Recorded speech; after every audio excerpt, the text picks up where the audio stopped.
I want you to imagine the most important assignment you can think of in the entire world. Is it to be the President of the United States? Well, I would say that's a pretty important assignment in one way or another. But nevertheless, if you are a Christian, you have been given an assignment that outweighs every assignment on earth. Because what the president does here, right, that's going to pass away in one generation or the next. But what we do as Christians, right, it goes on forever and ever and ever. And so every step that we take and every moment that we're awake, we have an assignment from the Lord.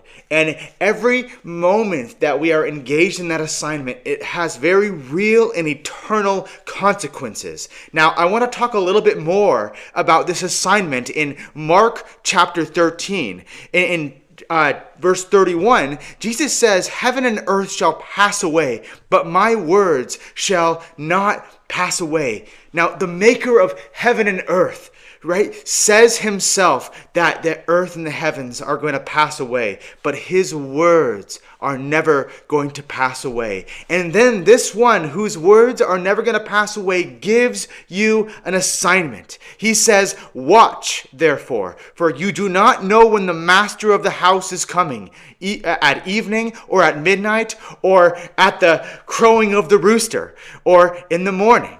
And then he says, "Lest he comes suddenly, he finds you sleeping. And what I say unto you," talking to his disciples, "I say unto all." And so this is an assignment that Jesus has given us. Let's unpack what this means. When Jesus says to watch, right, what he has entrusted us with concerning this new creation, it's like we're a house that the Holy Spirit dwells with. We're getting ready. We're getting prepared for the return of Christ. And this is an all serious task. And if we've found ourselves to be sleeping on this task, what does this mean? It means we're not taking the things of God seriously, and we need to take a serious inventory on what we are truly all about, right? And return to that first and greatest commandment, which is to love the Lord your God with all of your heart, all of your mind, all of your heart, all of your strength and soul.